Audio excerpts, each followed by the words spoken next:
បាទខ្ញុំសូមគោរពជំរាបសួរសម្ដេចទ្រង់ឯកឧត្តមលោកជំទាវលោកអ្នកអង្គញាអ្នកអង្គញាអស់លោកស្រីព្រមទាំងបងប្អូនប្រជាពលរដ្ឋទាំងអស់ជាទីគោរពរាប់អានបាទដូចជាយើងបានដឹងទាំងអស់គ្នាហើយប្រហែលថ្ងៃចុងក្រោយនេះរដ្ឋាភិបាលថៃចាប់តាំងពីថ្នាក់រដ្ឋមន្ត្រីរហូតដល់នាយករដ្ឋមន្ត្រីបាននិយាយលៀបពណ៌មូលបង្កាច់ទម្លាក់កំហុសមកលើប្រទេសកម្ពុជាច្រើនពេកហើយដូច្នេះថ្ងៃនេះក្នុងនាមអ្នកនាំពាក្យរាជរដ្ឋាភិបាលកម្ពុជាខ្ញុំសូមឆ្លើយតបយ៉ាងម៉ឺងម៉ាត់ចំពោះរដ្ឋាភិបាលថៃដែលតែងតែបង្វែររឿងអាក្រក់របស់ខ្លួនមកឲ្យកម្ពុជាក្នុងចេតនាអាក្រក់ធ្វើឲ្យប៉ះពាល់ដល់កិត្តិយសសេចក្តីថ្លៃថ្នូររបស់រាជរដ្ឋាភិបាលកម្ពុជារបស់ថ្នាក់ដឹកនាំក៏ដូចជាប្រជាពលរដ្ឋខ្មែរអញ្ចឹងខ្ញុំក្នុងនាមអ្នកនាំពាក្យរាជរដ្ឋាភិបាលមានកាតព្វកិច្ចឆ្លើយតបដើម្បីការពារកិត្តិយសរបស់រាជរដ្ឋាភិបាលថ្នាក់ដឹកនាំនិងប្រជាពលរដ្ឋខ្មែរគ្រប់គ្នាទី1ដោយបងប្អូនយើងបានជ្រាបស្រាប់ម្សិលមិញនេះបាទនាយករដ្ឋមន្ត្រីថៃលោកជំទាវផែថងឋានស៊ីណាវ៉ាត្រាចេញមកប្រកាសក្តែងជាសាធារណៈចោទប្រកាន់លៀបពណ៌ប្រទេសកម្ពុជាពាក់ព័ន្ធទៅនឹងអក្រិតកម្មតាមបណ្ដាញអ៊ីនធឺណិតដោយចាត់ទុកថាប្រទេសកម្ពុជានឹងជាមជ្ឈមណ្ឌលធំនៃអក្រិតកម្មមួយនៅក្នុងពិភពលោកខណៈដែលប្រទេសរបស់ខ្លួនកំពុងតែកើតមានរឿងអាស្រូវនេះក្តៅកគុកអត់និយាយតែបង្វែរមកកម្ពុជាមុននឹងឆ្លើយតបចំណុចនេះខ្ញុំសូមបញ្ជាក់ជូនសាធារណមតិជាតិនិងអន្តរជាតិឲ្យបានជ្រាបប្រទេសកម្ពុជាយើងអត់ដែលបដិសេធថាអត់មានបញ្ហា scam online ការឆក់បោកតាមអនឡាញហ្នឹងទេយើងអត់ដែលបដិសេធទេយើងទទួលស្គាល់ថាប្រទេសយើងត្រូវបានក្រុមបណ្ដាញអ្នកប្រព្រឹត្តការឆក់បោកតាមអនឡាញហ្នឹងប្រើប្រាស់កម្ពុជាជាប្រទេសរងគ្រោះមួយក្នុងចំណោមប្រទេសរងគ្រោះជាច្រើននៅក្នុងជុំវិញតំបន់យើងនេះក្នុងហ្នឹងក៏មានប្រទេសថៃដែរបាទអញ្ចឹងយើងដឹងទាំងអស់គ្នាថា scam online នេះវាជាបញ្ហាស្មុគស្មាញពីព្រោះគេប្រើអ៊ីនធឺណិតតាក់ទងគ្នាដូច្នេះវាពិបាកបន្តិចក្នុងការតាមដានក្នុងការស៊ើបអង្កេតស្រាវជ្រាវប៉ុន្តែរឿងនេះវាទាមទារឲ្យមានកិច្ចសហការគ្នាស្អិតរមួតរវាងរដ្ឋាភិបាលនីមួយៗដែលរងគ្រោះដើម្បីបង្ក្រាបហើយនឹងទប់ស្កាត់កម្ពុជា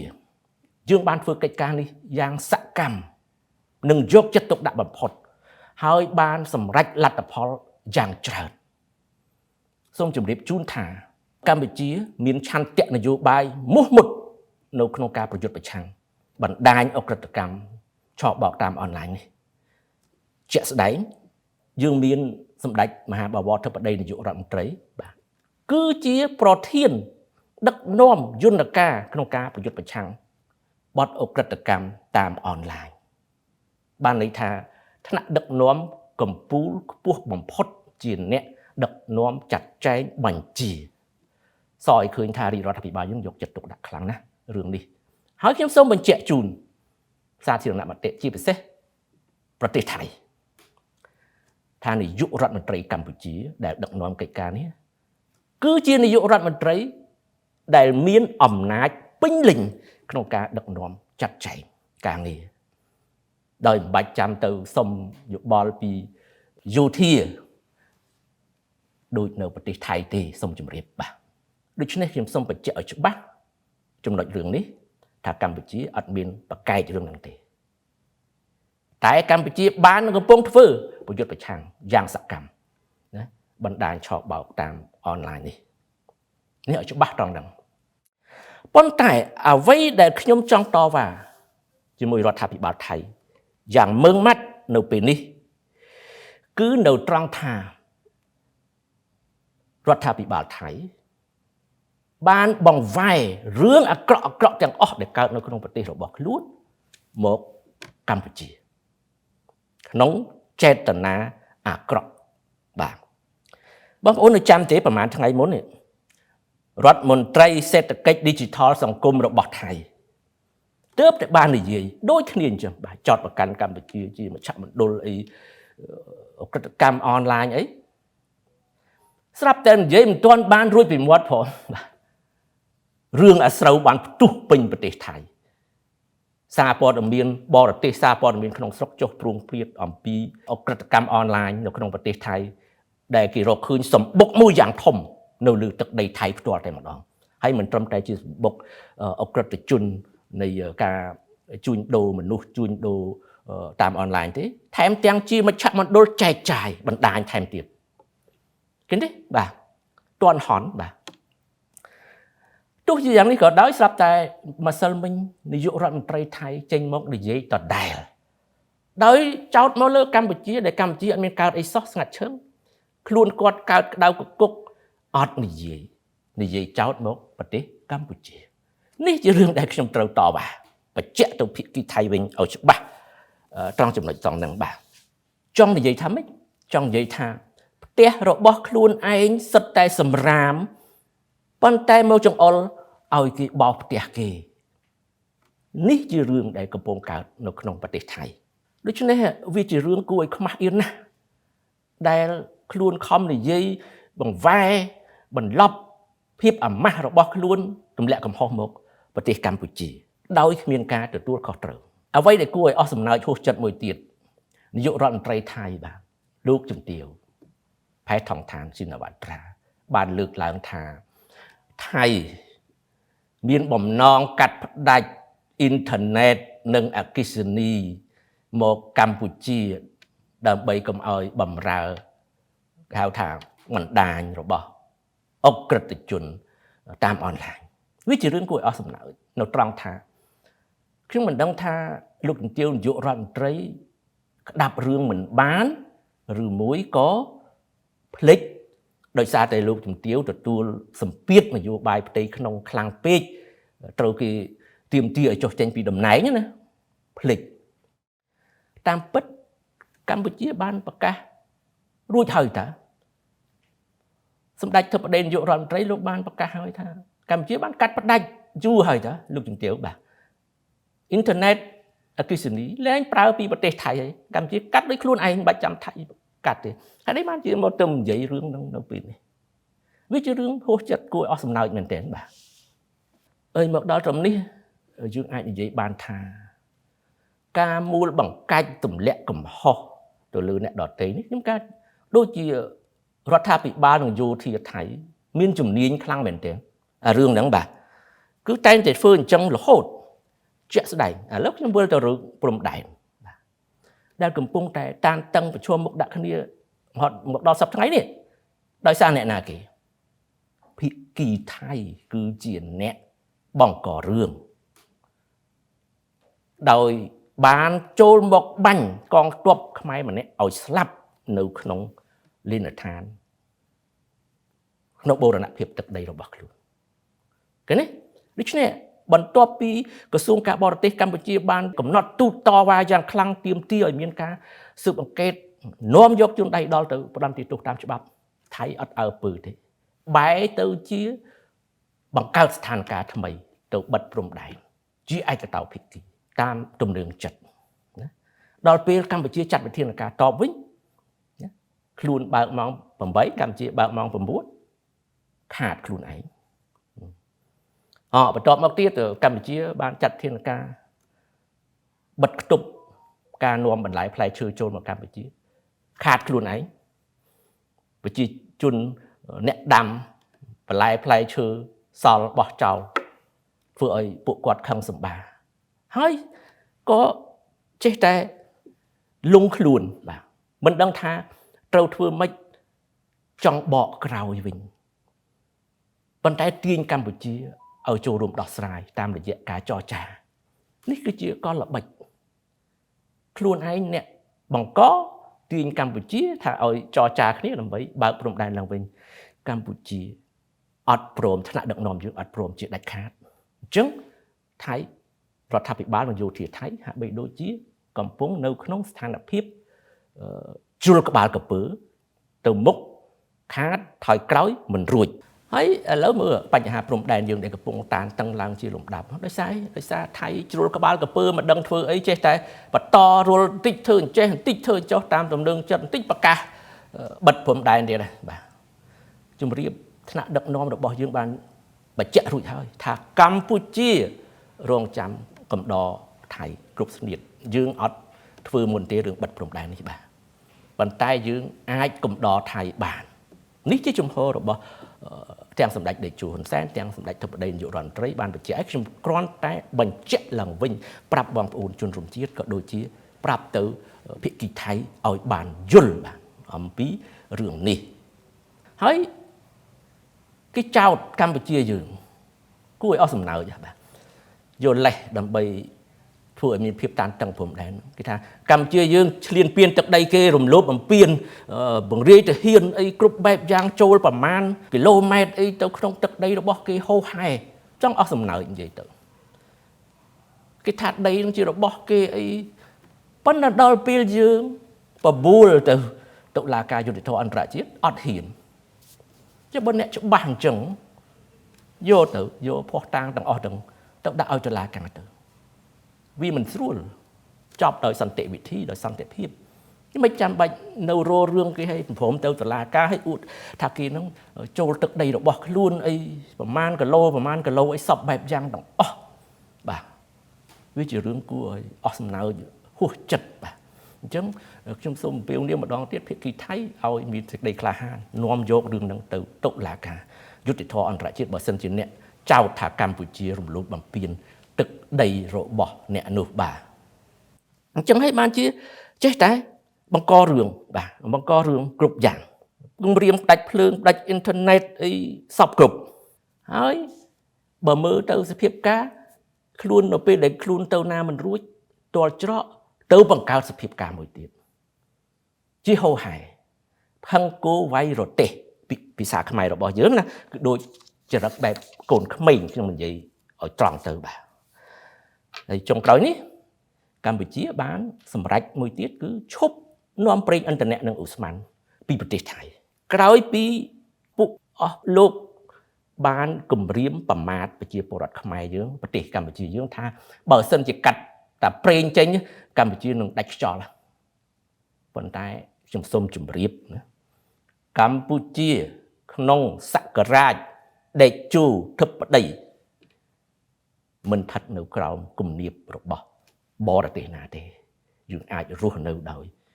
រឹងប៉ឹងដោយខ្លួនឯងបានអញ្ចឹងថៃសូមអ្នកកុំយល់ច្រឡំឲ្យសោះបាទហើយបកកែណាស់រឿងបង្វែរស្ថានភាពយប់មិញខ្ញុំអានកសែតថៃឃើញគេយកអារឿងប្រេងហ្នឹងកម្ពុជាផ្ដាច់នាំចូលប្រេងឥន្ធនៈនិងឧស្ម័នហ្នឹងទៅជាកលៃថាមកពីថ្នាក់ដឹកនាំយើងហ្នឹងដើម្បីចង់បានប្រយោជន៍ក្រុមហ៊ុនប្រេងក្នុងស្រុកអីហូហែឃើញនេះបងប្អូនយើងចេះរនឹកឃើញខ្លួនឯងជាអ្នកបង្កគំរាមប្រមាថគេដល់ពេលគេចាត់វិធានការទៅវិញស្រាប់តែកលៃទៅរឿងផ្សេងកម្ពុជាសូមជម្រាបមានក្រុមហ៊ុនប្រេងច្រើនបរទេសមានតូតាល់កាល់តិចអីប៉ុណ្ណានៃគ្រប់ទីកន្លែងតបមកមានក្រុមហ៊ុនក្នុងស្រុកគេប្រកបរបររកទទួលទានខាងប្រេងណាតេឡាសូគីមិចហើយច្រើនទៀតច្រើនក្រុមហ៊ុនប្រេងអញ្ចឹងយើងអត់មានខ្វះទេហើយកុំចេះតែកលៃបាទប្រកែកលៃមែនទេខ្ញុំស្ងោចបាទហើយសារព័ត៌មានទៀតសោតអត់មានវិជ្ជាជីវៈទេបាទចេះយករឿងអញ្ចឹងទៅផ្សព្វផ្សាយហើយចុងក្រោយនេះបើមើលមែនទេទៅចប់បាទសារព័ត៌មាននៅថៃអញ្ចឹងបងប្អូនយើងដែលចូលចិត្តតាមដានបងប្អូនអ្នកសារព័ត៌មានក្តីតាមដានសារព័ត៌មានថៃប្រយ័ត្នបំពុលគេបំពុលមើលចោះប៉ុន្តែកុំឲ្យជឿឲ្យសោះចាំងមើលព័ត៌មានផ្លូវការចាំជឿបាទអញ្ចឹងខ្ញុំសូមសរុបមកវិញថាភាពពឹសពុលចរិតខូចរបស់រដ្ឋាភិបាលហើយនឹងកងទ័ពថៃគឺបានស្ដែងឡើងយ៉ាងច្បាស់មែនទែនណាច្បាស់មុនដំបូងរុញរឿងព្រំដែនឲ្យតែមានចំនួនផ្ទៃក្នុងរបស់ខ្លួនក្នុងការដណ្ដើមអំណាចរវាងរដ្ឋាភិបាលនិងយោធាថៃតែងតែ រុញមកព្រំដែនកម្ពុជាយកកម្ពុជាជាចំណាប់ខ្មាំងដើម្បីដោះស្រាយបញ្ហាផ្ទៃក្នុងរបស់ខ្លួនដើម្បីមានលេសចោលថាអូរដ្ឋាភិបាលគ្រប់គ្រងបូរណភាពទឹកដីមិនបានអញ្ចឹងទៅយោធាត្រូវតែធ្វើរដ្ឋប្រហារដណ្ដើមអំណាចអីឡាក់នោះឡាក់នេះជាទម្លាប់យូរហើយបាទដែលតែងតែកើតមានចំនួនលើកមុនរឿងព្រះវិហារដូចគ្នាបាទឥឡូវកើតឡើងដដែលទៀតបង្ករឿងហើយរុញមកឲ្យកម្ពុជាជាអ្នកចូលរួមពាក់ព័ន្ធនិយាយទៅយើងរងគ្រោះមែនទែនបាទដោយសារតែចរិតលក្ខណៈរបស់រដ្ឋាភិបាលហើយនឹងយោធាថៃដែលបាននឹងកំពុងធ្វើរឿង scam online ដែលខ្ញុំលើកមិញរឿងដល់ខ្លួនឯងយ៉ាងអាម៉ាស់កើតពេញបន្ទុករុញមកកម្ពុជាអត់ខ្ចីនិយាយមួយម៉ាត់រឿងក្នុងប្រទេសថៃបែរជារុញមកកម្ពុជាស្ងាត់ឈឹងអត់មានអីផងបាទឃើញទេឥឡូវបន្ទាប់ពីហ្នឹងចូលដល់រឿងមួយទៀតដែលបង្ហាញថាចរិតរបស់មន្ត្រីថៃហើយនឹងយោធាគឺជាចរិតកូនក្មេងចរិតបង្ករឿងឥឡូវគេនិយាយអំពីពាក្យបណ្ដឹងបងប្អូនយើងគួរឲ្យអស់សំណើចបាទពាក្យបណ្ដឹងទី1មានពាក្យបណ្ដឹងអំពីរឿងថតសម្លេងសន្ទនាអីដែលយើងបែកធ្លាយថ្ងៃមុនបាទដល់ពេលគេសួរថាបណ្ដឹងហ្នឹងមិនដើម្បីអីដើម្បីការពារនាយករដ្ឋមន្ត្រីតែអត់មានគោលបំណងចង់ផ្ដន់កាត់ទោសសម្ដេចហ៊ុនសែនអីផងឃើញទេធ្វើឲ្យមានសម្លេងរួចហើយអត់បានការអីផងប៉ុន្តែបង្កើតរឿងវាបង្ហាញពីចរិតបង្កើតរឿងរបស់ភាគីថៃបាទហើយករណីនេះខ្ញុំសូមបញ្ជាក់ដែរថាក្រសួងការបរទេសរបស់យើងបានដាក់ការតវ៉ាទៅហើយបាទបញ្ជាក់ប្រាប់ភាគីថៃបាទខ្ញុំសូមរំលឹកឡើងវិញបន្តិចថាកម្ពុជាយើងបានបញ្ជាក់ជូនហើយថាកិច្ចសន្ទនាតាមទូរស័ព្ទរវាងសម្ដេចតេជោហ៊ុនសែនជាមួយនឹងនាយករដ្ឋមន្ត្រីថៃផែថងថានគឺជាផ្នែកមួយនៃការប្រស័យតាក់ទងពាក់ព័ន្ធនឹងបញ្ហាកិច្ចការទូតសន្តិសុខជាតិដូច្នេះការចងក្រងឯកសារស្ដីពីការពិភាក្សារវាងថ្នាក់ដឹកនាំជាតិដើម្បីធានានៅភាពត្រឹមត្រូវនិងសុចរិតភាពនៃទំនាក់ទំនងតម្លាភាពនិងការគ្រប់គ្រងចំពោះការទទួលខុសត្រូវរបស់ស្ថាប័នណាការិយាល័យសាធារណៈគឺជាការចាំបាច់ហើយការអនុវត្តនេះគឺត្រឹមត្រូវតាមស្តង់ដារមានការទទួលស្គាល់ជាអន្តរជាតិបាទមានខុសទេអញ្ចឹងមានន័យថាម៉េចពាក្យបណ្ដឹងហ្នឹងវាគ្រាន់តែធ្វើឲ្យមានសម្លេងណាដើម្បីរឿងគេធ្វើឲ្យតែមានណាបាទប៉ុណ្ណឹងទី2គេនាំគ្នានិយាយទៀតណាវាគួរអស់សំណើចករណីលឹមកំយ៉ាបងប្អូនយើងនៅចាំបាទឃាតកម្មកើតឡើងនៅលើទឹកដីរបស់ខ្លួនពាក្យបណ្ដឹងនេះមើលទៅឈួតលីលាមែនទេបាទអត់មានអីទាំងអស់ឃាតកម្មកើតនៅលើទឹកដីរបស់ខ្លួនមិនអាចចាត់ចែងបានហើយមកបន្ទោសភ្ជាប់ទាញសម្ដេចតេជោទៅភ្ជាប់ទៀតបាទកម្ពុជាជនដៃដល់គឺជាជនជាតិថៃហើយរត់មកកម្ពុជា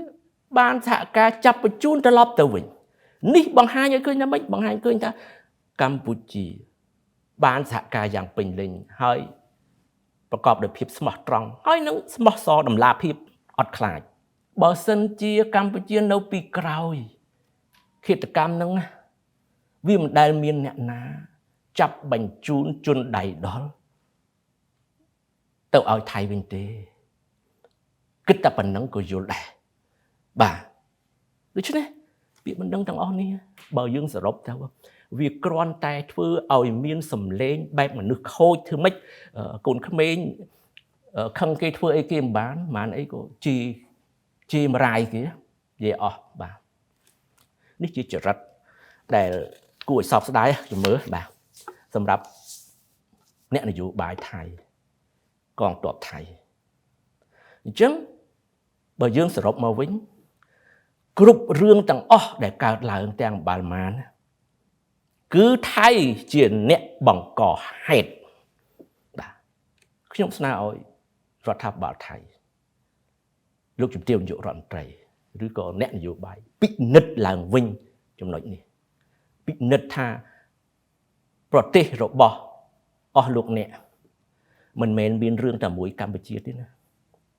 ជំទឹះអញ្ចឹងត្រូវតែពិនិត្យឡើងវិញមួយទៀតបាទគឺខ្ញុំមើលទៅប្រតិកម្មផ្សេងដែលអ្នកនយោបាយថៃធ្វើឡើងខ្វះភាពចាស់ទុំខ្វះការចេះដឹងខ្ញុំសូមគោរពបញ្ញវន្តថៃ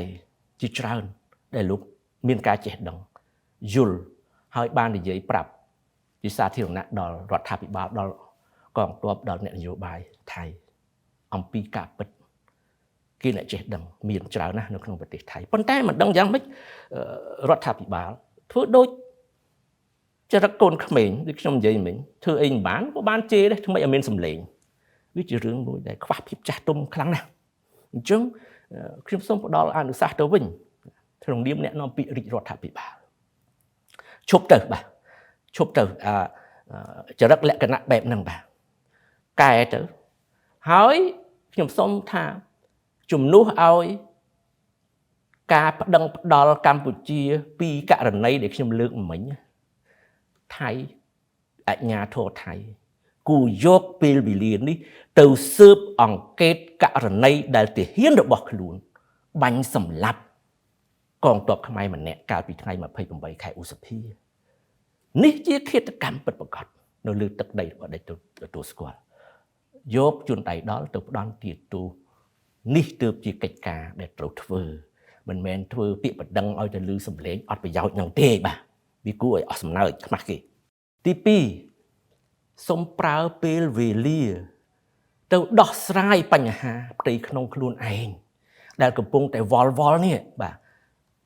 រដ្ឋាភិបាលផ្សេងយោធាផ្សេងគណៈបកនយោបាយច្បុកច្បល់ចេញចូលរដ្ឋាភិបាលមិនដឹងស្អីនោះជាពេលវេលាសំខាន់ដែលត្រូវដោះស្រាយបញ្ហាផ្ទៃក្នុងមិនបានជាចេះតែរុញរោរឿងគេគ្រប់ទិសអញ្ចឹងបាទអញ្ចឹងជាចុងក្រោយនេះខ្ញុំសូមផ្ដាំទៅភាគីថៃថាកម្ពុជាបានសុខហើយកម្ពុជាមានសន្តិភាពក្រោមការដឹកនាំដ៏ត្រឹមត្រូវនិងប្រកបដោយបញ្ញាវាងវៃបទពិសោធន៍យុទ្ធសាស្ត្រគ្រប់ជ្រុងជ្រោយរបស់សម្ដេចតេជោហ៊ុនសែនអតីតនាយករដ្ឋមន្ត្រីក៏ដូចជាសម្ដេចធិបតីហ៊ុនម៉ាណែតនាយករដ្ឋមន្ត្រីបច្ចុប្បន្នយើងកំពុងតែនាំប្រទេសយើងឈានទៅការអភិវឌ្ឍសម្រាប់ចក្ខុវិស័យកម្ពុជាឆ្នាំ2050ក្លាយជាប្រទេសមានចំណូលខ្ពស់កម្ពុជាបានបញ្ជាក់ហើយថាយើងស្រឡាញ់សុខសន្តិភាពយើងចង់បានព្រំដែនសន្តិភាពមិត្តភាពកិច្ចសហប្រតិបត្តិការក្នុងនាមជាអ្នកជិតខាងល្អអញ្ចឹងទុកឲ្យកម្ពុជាបានសុខផងកុំចេះតែរុញបញ្ហាមកឲ្យកម្ពុជាហើយខ្ញុំសូមបញ្ជាក់ជូនមួយទៀតថានៅពេលដែលមានបញ្ហាព្រំដែននេះឃើញស្រាប់ហើយប្រជាពលរដ្ឋខ្មែរទាំងក្នុងនិងក្រៅប្រទេសស្រុះគ្នាណាស់បាទរួមគ្នាសាមគ្គីជាធ្លុងមួយជាសម្លេងតែមួយក្នុងការគ្រប់គ្រងរាជរដ្ឋាភិបាលនិងកងទ័ពយើងដើម្បីការពារបូរណភាពទឹកដីមិនឲ្យបាត់បង់នេះគឺជាចំណុចខ្លាំងរបស់កម្ពុជាបាទខុសពីប្រទេសថៃដែលបែកបាក់នៅក្នុងស្ថានភាពមួយដ៏លំបាកលំបិនអញ្ចឹងជាថ្មីម្ដងទៀតយកពេលវេលាទៅដោះស្រាយបញ្ហារបស់អ្នកកុំបង្កបញ្ហាដល់អ្នកជិតខាងបាទសូមអរគុណ